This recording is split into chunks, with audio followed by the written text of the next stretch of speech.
Olá, bom dia a todos e todas. Meu nome é Igor Sacramento.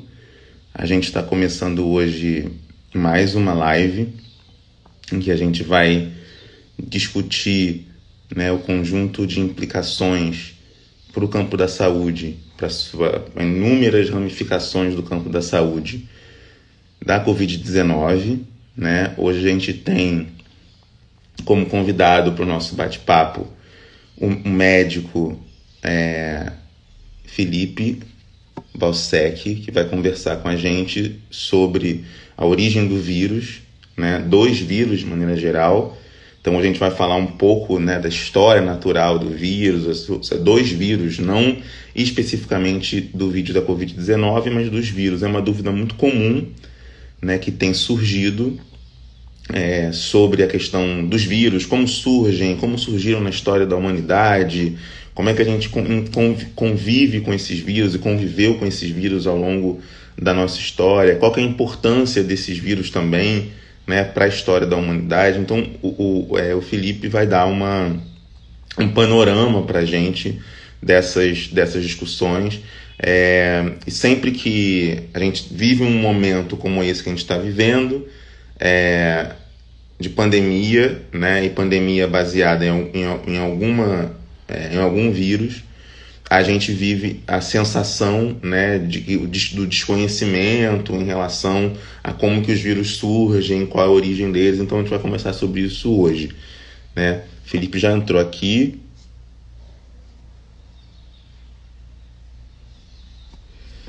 Eu vou convidá-lo agora.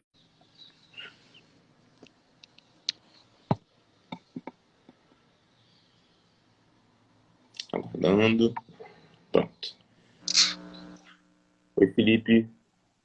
Bom dia, Bom tudo dia, bom? tudo bem? Você pode Tudo deixar bom? o seu celular na vertical? Isso, perfeito, perfeito. Tudo bem?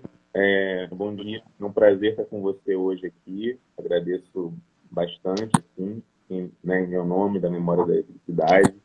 A gente, como eu estava explicando antes, a gente está fazendo um conjunto de entrevistas, né, desde a semana passada, diante dessa crise, né, global que a gente está vivendo, para entender um pouco quais são as suas consequências, implicações em vários campos, né, no campo da saúde, mas nas várias dimensões do campo da saúde.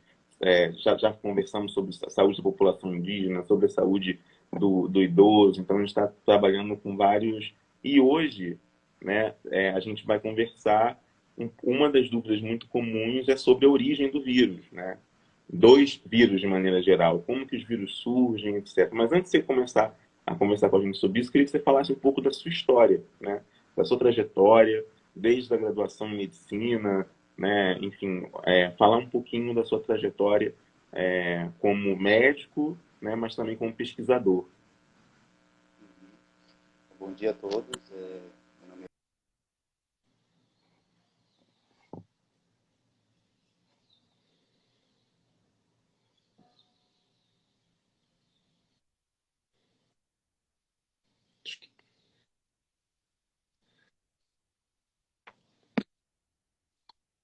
Microbiologia.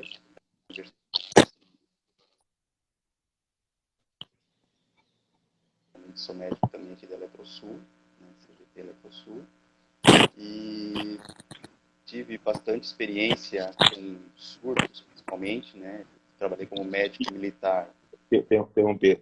A Gisele está dizendo que travou para ela. Você pode repetir, então, sua apresentação? Ela está dizendo.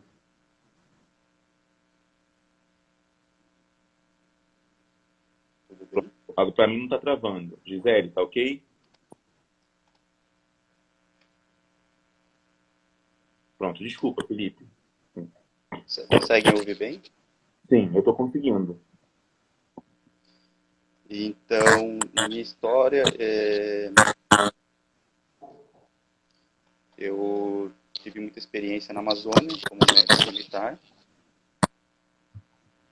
e também sou dos Médicos Sem Fronteiras. Então, eu tive muita experiência também na África, né? Com vários surtos, né? Principalmente de cólera, malária, dengue. Então, na Amazônia também teve muitos surtos de dengue. Então, tem essa experiência aí para mostrar para vocês também como é que os vírus funcionam. Então, já faz quase 15, 20 anos aí que eu estou nessa estrada. E você disse que está fazendo agora doutorado. Você pode falar um pouco, assim, você está pegando essa experiência também, né, anterior, com esses tantos surtos que você viveu, presenciou. Uhum. O meu doutorado, inclusive, ele é tentando desenvolver um teste ultra rápido para infecção viral. Então, inclusive, a gente está testando, junto com a Universidade de Stanford, um mecanismo de detecção ultra rápida antes do vírus penetrar no sistema de maneira sistemática. Então, a gente vai tentar já pegar ele nas vias aéreas de forma não invasiva e ultra rápida. Então, principalmente para os vírus. A gente vai tentar incluir bactérias também, mas a princípio, principalmente os vírus, então está bem conectado com essa realidade de pandemia. Interessante. E fala um pouco da sua experiência com Médicos Sem Fronteira, que é um trabalho tão importante, né? E tão, enfim, solidário. Eu faço parte do Médicos Sem Fronteiras, agora faz tempo que eu não vou para a missão, porque passei por cirurgia no joelho e tudo isso, a gente tem que ficar afastado por um bom tempo. Eu tive neném agora também família com pequenos a gente não sai tanto, né, para a missão, porque são arriscadas, né. Então, eu tive na África em 3 países, né, já tive no norte de Moçambique, no Malau e na Tanzânia, onde havia muitos surtos, inclusive iniciou alguns casos de ebola. Teve um surto agora, que não sei se vocês se lembram, há pouco tempo de ebola no norte da África, né. Então, o Médicos Sem Fronteiras se envolve diretamente com essas pandemias e surtos nas áreas mais remotas. A medicina ela é muito fugaz, né? Ela não tem uma estrutura grande para poder atender. Então, eu peguei muito o surto de cólera nesses países, né? e de dengue e malária. Né? A malária mata aí 9 milhões de pessoas por ano, as pessoas não têm nem ideia, né? A cólera mata muito mais, tá? A diarreia mata muito mais. Então, é uma luta que a gente trava contra esses micro-organismos, né? Que é natural, como eu vou mostrar para vocês. Esses micro-organismos eles estão no planeta Terra há milhões de anos. Né? Então, essa luta a gente sempre vai travar, tá? Não vai ser a última pandemia. Tá? Então, para as pessoas já terem ciência disso. Né? Que, como eu já vi em outros países, chegou aqui no Brasil e não vai ser só uma vez. Então, você pode falar um pouco justamente dessa grande dúvida que é a origem dos vírus, né? Como que os vírus surgem, de que maneira surgiram na história da humanidade. Você pode falar um pouco para a gente sobre isso? Posso. Então, para vocês terem uma ideia, os vírus eles se confundem muito com a origem do planeta. O planeta Terra ele começou a se formar, não existia nada, né? Não existiam plantas, não existiam animais, tá? Era um ambiente bem inóspito, cheio de vulcões, e alguns lagos se formando, tentando entrar num equilíbrio. Né? Dentro desses lagos, né, dessa sopa, né, que era trazida pelos vulcões, então você tinha elementos como carbono, hidrogênio, nitrogênio subindo para a superfície do planeta, você enriquecia esses lagos de lodo com essas substâncias primordiais. Então, a partir desse momento, a gente começa a ter esse choque desses elementos. Né?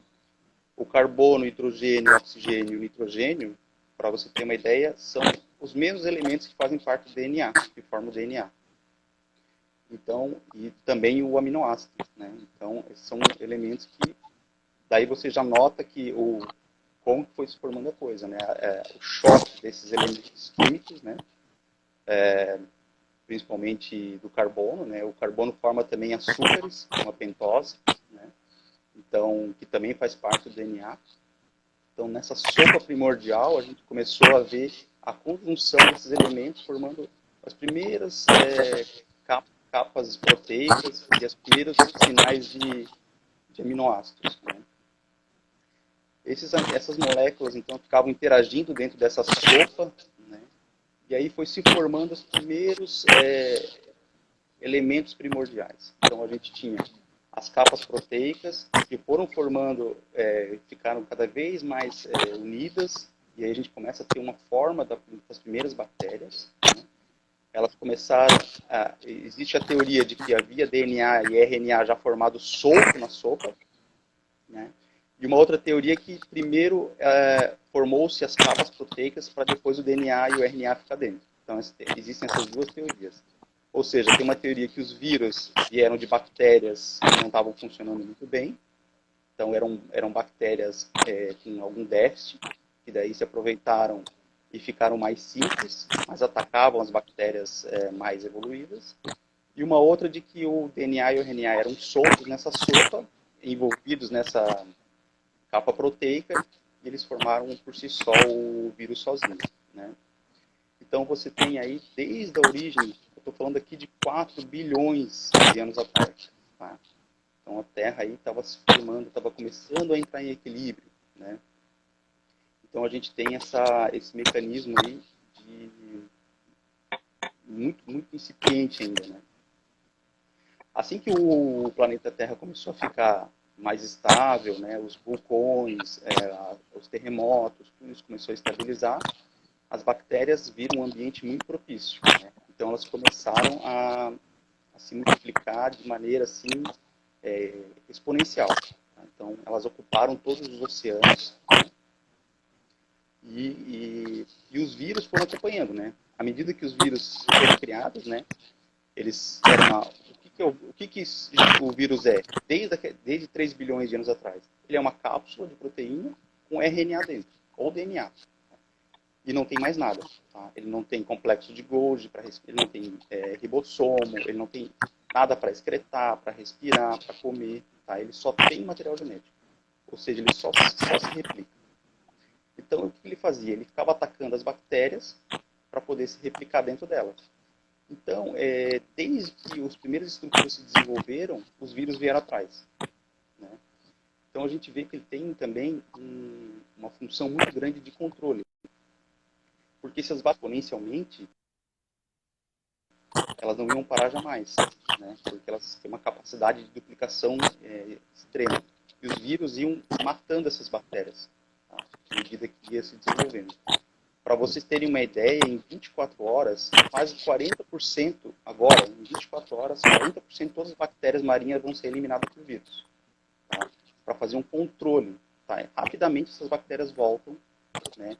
O vírus vai lá e infecta e mata de novo. Tá? Isso é a natureza, é assim.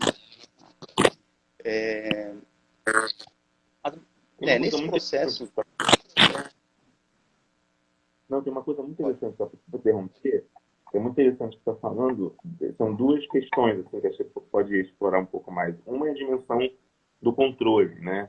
Os vírus como uma forma também de controle. Na medida em que eles são criados na natureza, eles passam a ter essa função de controle. E uma característica que eu acho que é primordial que você está falando é da reprodutibilidade, né?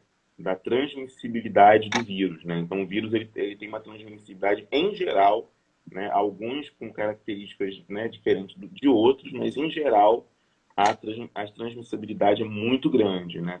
Então eu queria que você falasse um pouco disso, assim, desculpa te interromper, mas acho que é uma dúvida muito frequente, né, em relação ao controle, Claro. E a outra em relação a essa transmissibilidade. Isso. Os vírus, eles têm esse mecanismo de controle, então eles dizimam grandes populações para controlar, para a natureza, né, ter um controle para que essas populações não excedam o seu limite de participação na Terra, né? Isso pode ser aplicado a vários animais, tá? O ser humano não é especial em relação aos outros animais. Isso pode acontecer, é uma teoria também de sistema regulatório.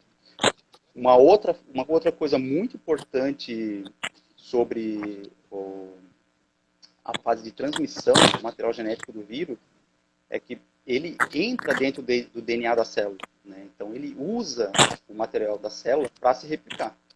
Ou seja, ele não consegue se replicar sozinho. Ele é um parasita intracelular obrigatório. Ele precisa de algum ser vivo para ele infectar. Tá? Então, para isso, ele precisa usar o material genético dessa célula. Então, ao longo desses bilhões de anos, ele foi modificando o material genético das bactérias e há uma teoria de que, se não fossem os vírus, os seres mais complexos que provêm das bactérias não existiriam. Ou seja, as mutações virais provavelmente estão envolvidas na formação de fungos, plantas, nessa divisão de animais, plantas, fungos. Provavelmente teve são mutações genéticas, muitas delas criadas por vírus, que fizeram essa transmissão e se passaram de gerações a gerações. Então, a participação do vírus na variabilidade genética também é muito grande, né? Então, ele tem um papel muito importante nisso. Para vocês terem uma ideia de quão importante é isso, nós, seres humanos, carregamos 5 a 8% de mutações genéticas lá da época dos Neandertais. Tá? Uma das funções muito interessantes dessa modificação que os vírus fizeram em nós, no nosso DNA, foi a placenta. Né? Então, os vírus, quando modificaram o nosso DNA, eles nos deram algumas proteínas que a gente não tinha, que fortaleceram a nossa placenta. Tá? E melhoraram muito o mecanismo de proteção do bebê intraútero. Né? Então, vocês vejam como que o negócio é complexo e é intrínseco. Né? Um ser depende do outro. Né? Então, os vírus, eles não são nem bom nem ruim para nós. Eles têm essa importância tanto genética como de controle ambiental. Uhum. No contexto que a gente está vivendo, né, da Covid-19, você já demonstrou uma das características justamente dos vírus, né, ainda mais numa dimensão pandêmica, é enorme, né? Então, é central, mas também os vírus acabam gerando muito interesse da população em geral, em saber como existe o vírus, né, como o vírus persiste na natureza, que você explicou, né, para a gente muito bem. Mas tem uma outra questão, que é a questão de alguns termos que têm se falado muito, né, especialmente na imprensa e gerando muita confusão, são ideias como do ciclo do vírus, né? Como se cada vírus tivesse um ciclo, ou também uma ideia da imunidade de rebanho, né? De rebanho, que vamos ficar imunes, temos que nos expor ao vírus para nos ficarmos imunes. Queria que você falasse um pouco assim, dessa circulação de informações, o quanto que também elas são, particularmente do ponto de vista médico, científico, extremamente parciais, para dizer o mínimo, né? Que não dão conta da complexidade que é essa relação com o vírus, especialmente nossa com o vírus novo, né? Como é o novo coronavírus, né? Então, eu queria que você falasse um pouco disso, essa ideia do ciclo do vírus. Tá? Isso está na boca das pessoas, menos na boca e mais as pessoas digitando e falando do ciclo do vírus, unidade de rebanho, está no dedo das pessoas, na boca e no dedo das pessoas, como se fosse grandes conhecedores, tal, que é um pouco que a internet possibilita, né? Quase a sensação de que conhecemos tudo. O que você detalhasse do ponto de vista médico-científico essas questões? Não, esse é um tema muito, muito importante, né? Tá muito na mídia, né? Como aconteceu com o sarampo, com a varíola, tá? No começo do século passado, a exposição aos vírus ela tem que ser controlada, né? Porque se você pega um vírus novo que o seu sistema imune não conhece, que é o caso do Covid-19, ou seja, a parede dele, né, é totalmente desconhecida do nosso organismo, nunca entrou em contato com ele.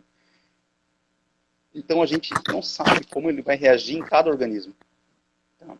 Tem pessoas que podem ter uma doença latente que elas nem imaginam que tenham. Tá?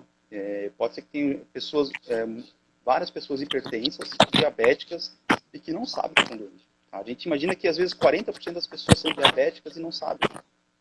Então, esse vírus, quando entrar nessa pessoa, ela vai causar um mal muito maior do que causaria em uma pessoa saudável.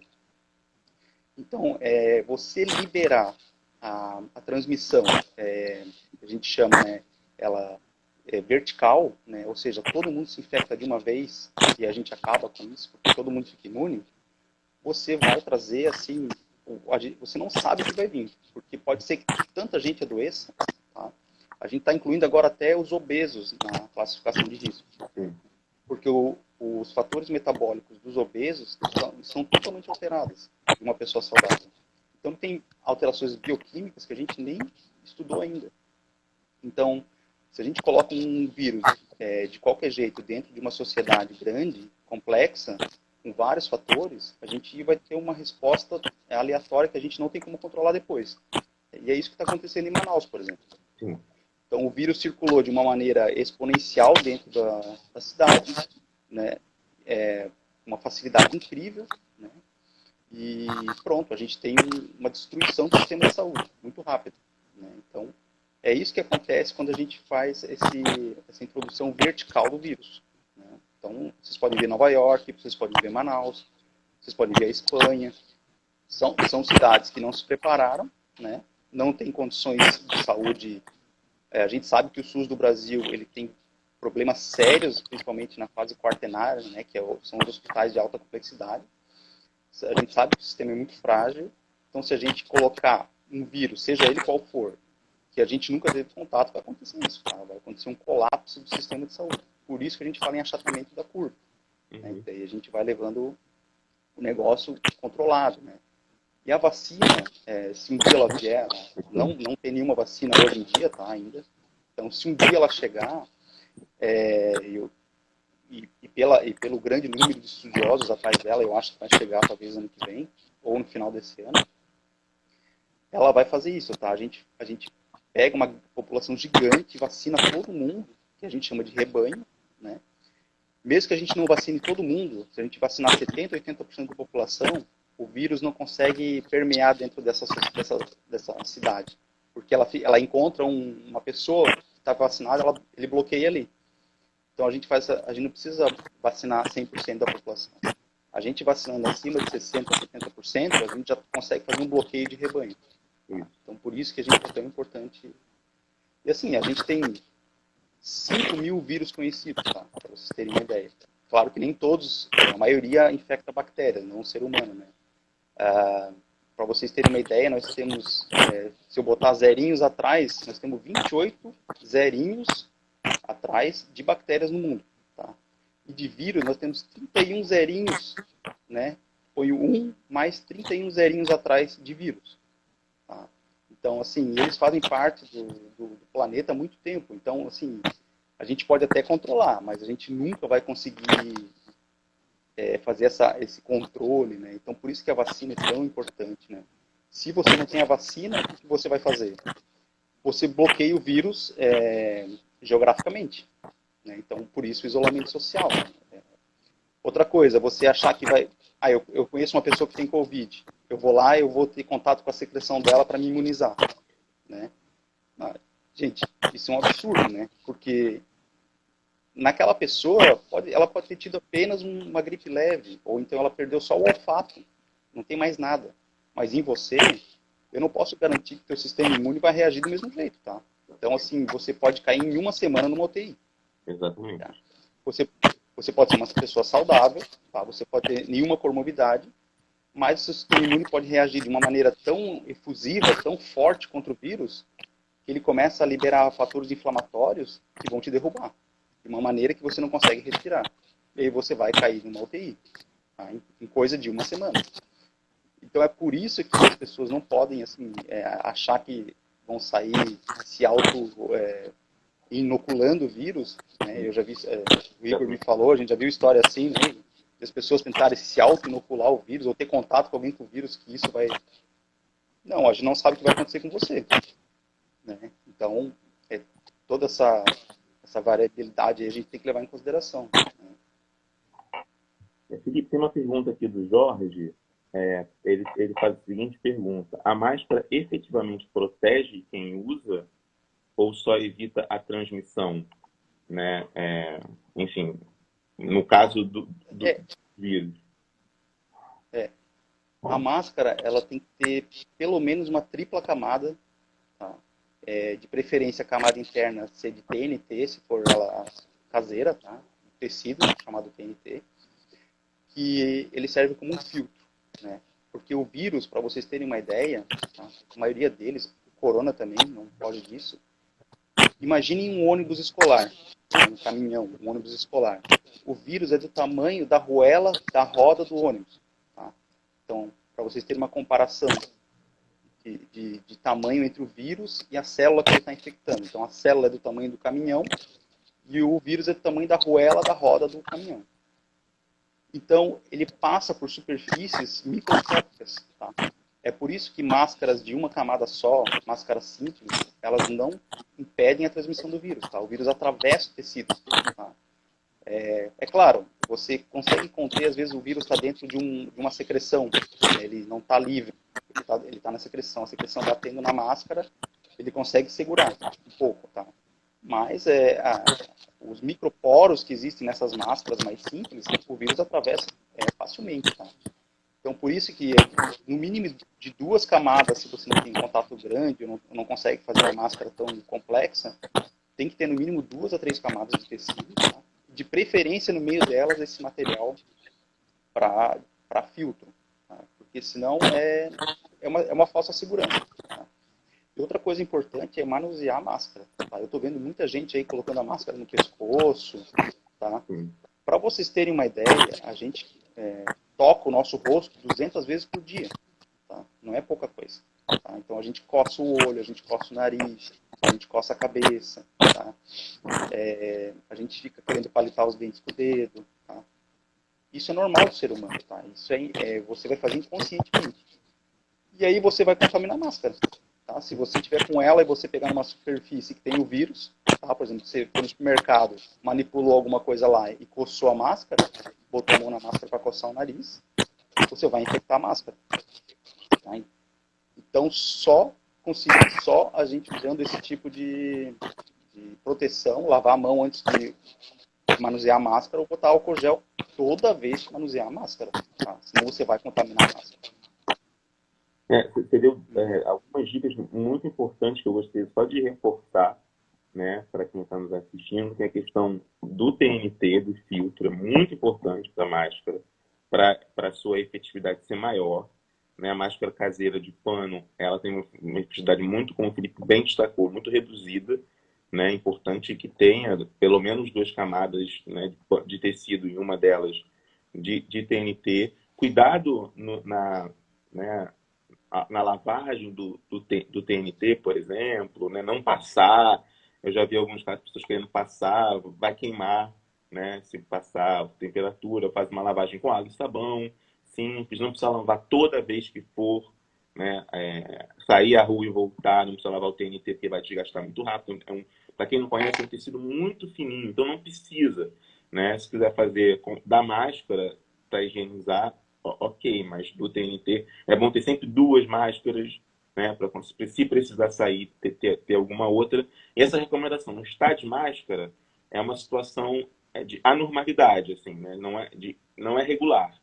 Então, eu não vou segurar a máscara, eu não vou tirar, eu vou controlar se eu tiver com coceira, né?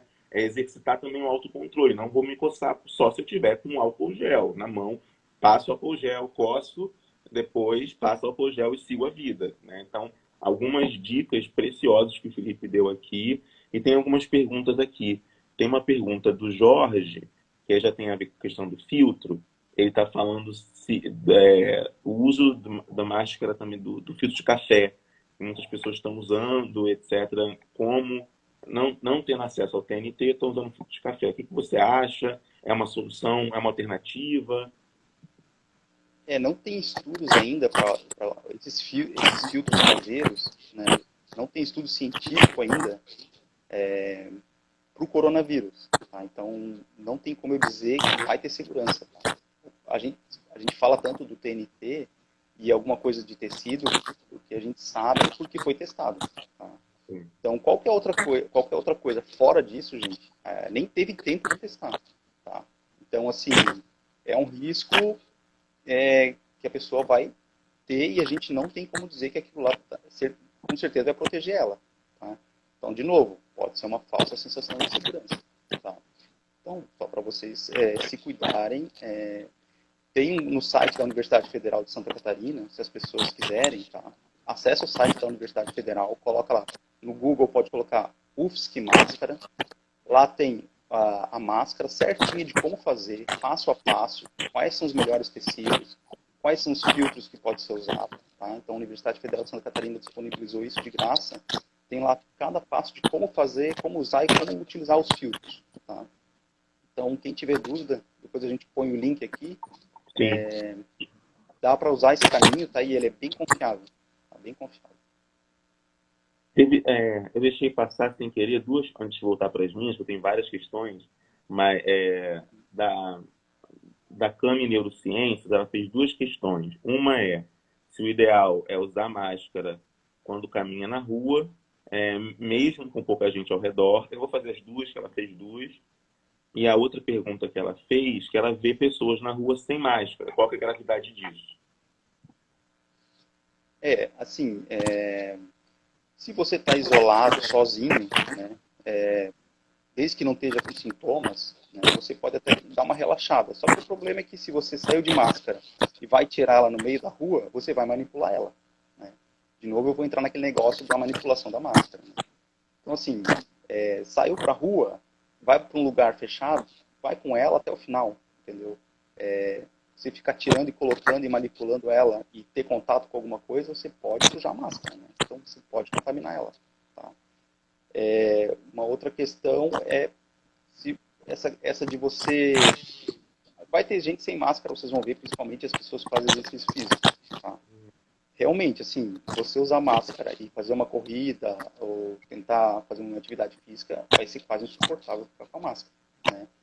Então, assim, se você for fazer isso, faça num lugar muito isolado, tá? Porque a chance de você espirrar ou tossir, às vezes o coronavírus, ele é assintomático em muitas pessoas, tá? 80% das pessoas ou tem sintoma leve ou não tem sintomas, carregam o vírus. Tá?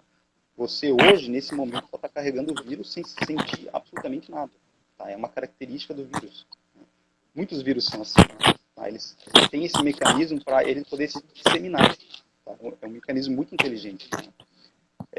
Até falando dos vírus em si, eles não são considerados seres vivos. Tá? Muita gente acha que é um ser vivo. Tá? Os vírus, pelas ciências, ele ainda não é considerado um ser vivo porque ele não come, ele não excreta, ele não reproduz no mecanismo sozinho, ele não tem bioquímica complexa. Então, os vírus são considerados um micro-organismo infectante, né, um bacteriófago, mas até hoje, assim, há uma grande diversidade no mundo científico de que eles não são ser vivos. Até para as pessoas terem noção, né, dos micro-organismos na nossa vida, a gente é apenas 43% humano, tá, gente? Vocês têm células, osso, esqueleto, 43%. O resto são bactérias e fungos. Tá? A gente tem alguns vírus que entram, causam doença e saem, mas o resto da sua composição são bactérias. Tá? Para vocês terem uma ideia, são 22 milhões de tipos de bactérias no seu intestino. Tá? Então, assim, 60 e poucos por cento de você, 50 e poucos por cento de você são micro-organismos. Tá? Uma coisa muito interessante dos vírus, tá? Até falando da evolução deles, existem vírus que são mais complexos, mais inteligentes. Tá? Por exemplo, o vírus da herpes, ele é um vírus muito antigo, né? Então, a gente descobriu que ele passou dos símios, né, dos macacos que deram origem à espécie, eles já vieram dos macacos. E por dentro do DNA dele, né, eles foram transmitidos para as outras gerações, né, e foram contaminando seus filhos, e assim evoluiu desde os primatas até o ser humano. Tá? E o vírus da herpes, que também muita gente me pergunta, ele tem o oral e o genital. Né? O que acontecia antes? Os macacos, todos os animais, eles cheiram os outros animais, né, na parte traseira do animal, para descobrir se é macho ou fêmea, se é da mesma clã. Então a gente tinha esse herpes na boca e na genitália, né? Então vocês veem que interessante. E depois isso passou para o ser humano também. Nós temos 2 tipos de herpes do mesmo tipo, né, que evoluíram desde essa época. Então os vírus estão com a gente há muito tempo, né? A gente tem desde os Neandertais, passando pelo Homo sapiens, né? E a gente tem essa coexistência junto, né? O Homo sapiens, inclusive, ele teve um grande problema na história da evolução, né? Quando o Homo sapiens parou de coletar e de caçar, há 12 mil anos atrás, ele começou a se assentar na agricultura, né? Quando ele fez isso, aí a gente ferrou tudo mesmo, tá? Porque daí o que aconteceu? A gente começou a ficar sedentário, né? A gente virou o homem moderno de hoje, né? Industrialização, modernização, mecanização, tudo isso fez com que o homem ficasse sedentário, ficasse parado. E isso para o vírus é o que ele mais precisa. Tá? Vocês podem ver que o coronavírus hoje, essa globalização, né, esse sedentarismo, pessoas muito próximas, os mercados. Você pega navio de cruzeiro com 1000 pessoas dentro, né? Então isso para o vírus chega, a gente. Então cada vez mais, né, vocês olharem os documentários, Bill Gates já falava que em 2015 que haveria uma pandemia nessa década, tá? Então vocês veem que as pessoas que estudam isso já previam, tá? Então toda essa sedentarização humana causou essa explosão viral, tá? Então se a gente fosse ainda coletor, caçador, vivesse em vilas distantes, né, não em grandes cidades, o vírus não se espalharia tão rápido. Então a gente teria uma coexistência com o vírus muito mais saudável, né? E aí a gente entra em outros fatores que o pessoal me pergunta muito, né, até de imunidade, né? Então, o sedentarismo, a obesidade, você ficar sentado o dia todo, trabalho repetitivo.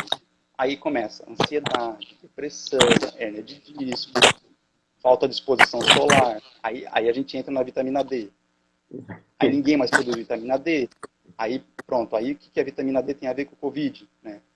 Gente, a vitamina D, o exercício, Tem a ver com tudo. a alimentação, ela é a base de todo o sistema, não só da imunidade, tá? Se eu não pego sol, meus ossos ficam fracos. Porque eu preciso da vitamina D também para fortalecer os ossos, tá? Se eu não como direito, se eu não como fruta, verdura, a minha flora microbiana do intestino vai sofrer, tá? Você vai ter problemas intestinais, você vai ter gastrite, você vai ter refluxo. Então a gente entra nessas doenças modernas que vão culminando em pessoas não saudáveis. E aí os vírus, né, fazem a festa, né? Então aí você entra no grupo de comorbidade. Aí você tem os diabéticos, os hipertensos, né? Então a gente vai permeando aí pelo que o coronavírus está fazendo, mas você vê que ele vai junto com a evolução humana, né? Então, quanto mais o homem evolui para esse sistema de trabalho repetitivo, em grandes populações, em grandes mercados, a gente vê isso, né? Por exemplo, o que aconteceu em Wuhan. O que aconteceu em Wuhan foi isso, né? Você tinha um mercado. Eu tive uma ideia, eu não caço mais, mas eu vou botar um mercado onde eu deixo os bichos vivos e eu mato na hora para você levar. Então ele sai fresquinho. Só que o problema é o seguinte, eu tenho animais vivos defecando, comendo, todos juntos dentro de um lugar só, né? Enquanto eu vou cortando a carne para te servir. Tá? É isso que aconteceu no mercado de Wuhan. Então há esse entrecruzamento de vírus entre os animais, né, e aquilo que você vai comer, por exemplo. Né? E foi aí que começou a pandemia do Covid, por exemplo. E outras tantas foi assim também, tá? A gripe suína, né, a gripe aviária, tá? Tem até o nome dos bichos, ó, tá? São grandes surtos que aconteceram em outros países, na Ásia principalmente. Né? Só para vocês terem uma ideia de como tudo está interligado, tá, gente? Tem 2 questões aqui que eu queria fazer. Uma é do Augusto, que ele postou há algum tempo, e eu vi agora, que é assim, alguma novidade sobre a possibilidade de quem já foi infectado ser infectado novamente? Você poderia falar um pouco É, disso? Tem uma outra questão a, aqui. a imunidade, né? É, Então, da possibilidade de uma reinfecção. isso. É. A gente está vendo ainda se o Covid ele vai se comportar como o vírus influenza, que é o da gripe, né? Que você tem que vacinar todo ano para ter imunidade, ou se você vai ter uma imunidade parcial, como da febre amarela, que você vacina uma vez, né? Às vezes faz reforço a cada 10 anos, algumas vacinas são assim, ou ela é permanente, tá? Para a vida toda. O grande problema do Covid é que ele começou no final de 2019, então a gente tem 6 meses de, de vírus, né? Eu acompanho bem o tempo da primeira infecção porque eu tenho a idade do meu filho, né? Então ele tem 5 para 6 meses de vida, que é o tempo do Covid. Então a gente só vai poder ter resposta da imunidade pelo menos com 1 ano de análise, porque eu tenho que esperar 1 ano para ver se ocorre alguma mutação. Se o vírus continuar o mesmo, o seu sistema imune vai reconhecer ele, né? Então você vai saber que é o mesmo vírus e você vai combater ele. Agora, se o vírus sofrer uma mutação nesse caminho, aí de 1 a 2 anos, até mais, a gente vai ter um novo vírus. E nós vamos começar tudo de novo, tá? Mas até então, não houve mutações assim, substanciais para eu dizer que vai haver uma nova infecção ou uma reinfecção. Aparentemente, a imunidade dos que curaram está aguentando a exposição ao vírus, pelo menos por agora, né? Então, pelo menos até novembro, dezembro desse ano, a gente ainda não tem uma resposta sobre isso.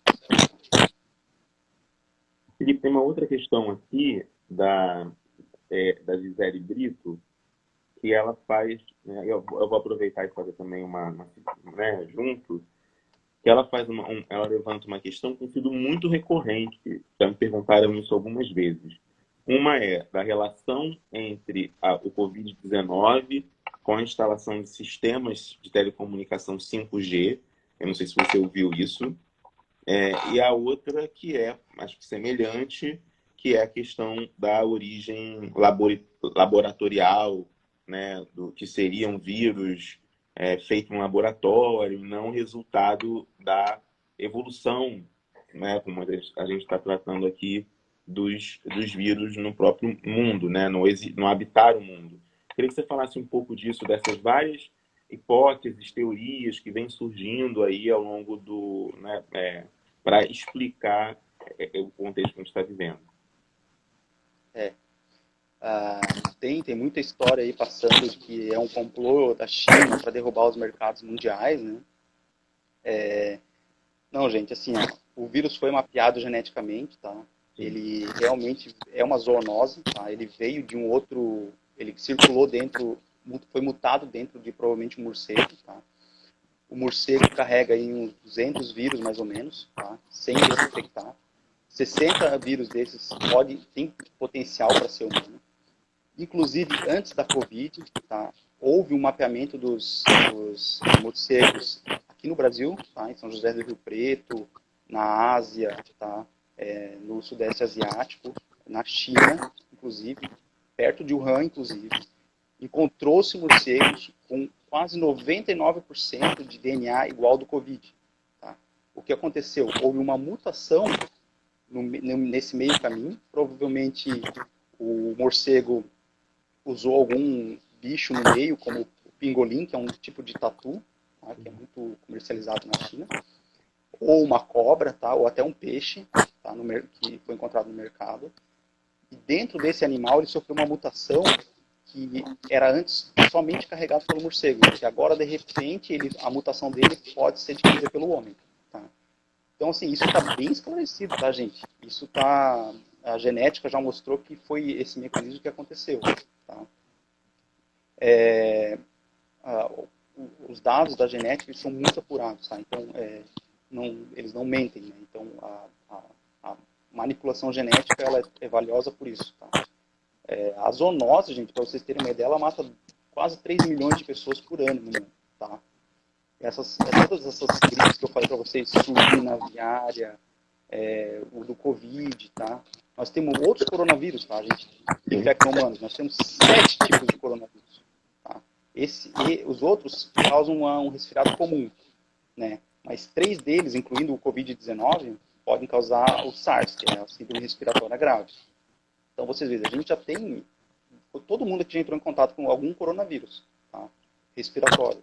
E teve um resfriado comum, tá? Ele é um dos maiores, dentro dos vírus de respiratórios, ele é um dos que mais causa resfriado comum, tá? Para vocês terem uma ideia. Chega aí a 30% dos resfriados que você teve na vida foi por coronavírus, tá? Mas esse sofreu uma mutação, tá? Dentro do morcego, quando ele infectou algum animal e causou esse um vírus forte, né? Existem vírus mais letais que ele. Tá? Quanto à imunidade, né, do pessoal exposto ao sistema elétrico, o que acontece? O pessoal fala da rede elétrica, ou do 5G, ou das Wi-Fi, de que eles poderiam alterar o sistema imune do corpo e, por isso, favoreceriam a entrada do vírus. Tá? Isso, assim, não tem muito estudo sobre isso. Inclusive, eu sou médico da rede elétrica, né? E não vejo diferença da minha população, que trabalha com eletricidade e 4G, por exemplo, todo dia, né? Nos últimos mais de 70 anos, né, de existência da empresa. Não há diferença entre eles e a população normal. Tá? Então, a infecção, por exemplo, hoje na CGT Eletrosul, dentro do pessoal que trabalha em cabeamento, em sistema elétrico, em rede elétrica e de internet, eu não tenho nenhum suspeito. Tá? Então, assim, para você, no sistema isolado, eles estão igual à população normal. Tá? Então, não estou vendo muito, eu vi vários estudos, eu vi gente de universidades grandes falando sobre isso, mas nenhum dado, nenhuma pesquisa contundente sobre que dê para levar em consideração. Tá? Mas eu vou ver que mais estudos vão vir por causa do 5G, né? Então, mais coisas sobre isso. Tá? Mas, a princípio, comparando populações elétricas e não elétricas, vou chamar assim, a gente não vê comparação estatística que vale a pena dizer que tem alguma alteração imune. Tem uma coisa muito interessante que o Felipe falou agora, que é uma questão básica do próprio conhecimento científico, né? Que é o grupo controle e o grupo experimental. Então, quando é uma dimensão básica, né? Ele está falando, quando ele fala da população, né, em contato com a rede elétrica e não em contato, ele está falando justamente disso. Então, não há comprovação científica, não há nenhum, embora circule muito, né, só para frisar, qualquer evidência que demonstre uma alteração da imunidade das pessoas por conta do contato com a ou rede elétrica ou sistemas de telecomunicações, Wi-Fi, 3G, 4G. A gente vai se encaminhando já mais para as últimas perguntas. Se alguém tiver alguma questão, por favor, faça. Né? Eu ainda tenho algumas. Né? Queria que você falasse que, na verdade, são duas questões que eu tenho, assim, para a gente finalizar. Uma é que, na história, e você bem mostra, né? Na história da humanidade, o aparecimento de vírus, ele sempre, né, como a gente já falou, ele gera um conjunto de debates, né, em várias áreas, né? Então, sobre o sistema de saúde, sobre a ciência, né, sobre o investimento na ciência, sobre, enfim, ele gera, né, vários e vários debates em alguns casos, embora uma dimensão catastrófica na perda humana, etc., alguns debates são muito produtivos, né? Como você falou, da fragilidade do SUS, né? A gente está diante da fragilidade do sistema de saúde e da necessidade dele. Né? Ao mesmo tempo que a Covid expõe a sua fragilidade, ela também mostra para todos nós a necessidade de um sistema de saúde estruturado, etc. Né? Você poderia, que aí mais a sua experiência como médico, né, do que como que elas não são, enfim, cindidas, mas poderia falar um pouco da importância desse momento de um sistema de saúde, qual seria a importância nesse momento de um sistema de saúde mais bem estruturado, né, do que nós temos hoje no Brasil, como forma, né, de interação com essa doença? Isso é bem relevante, né?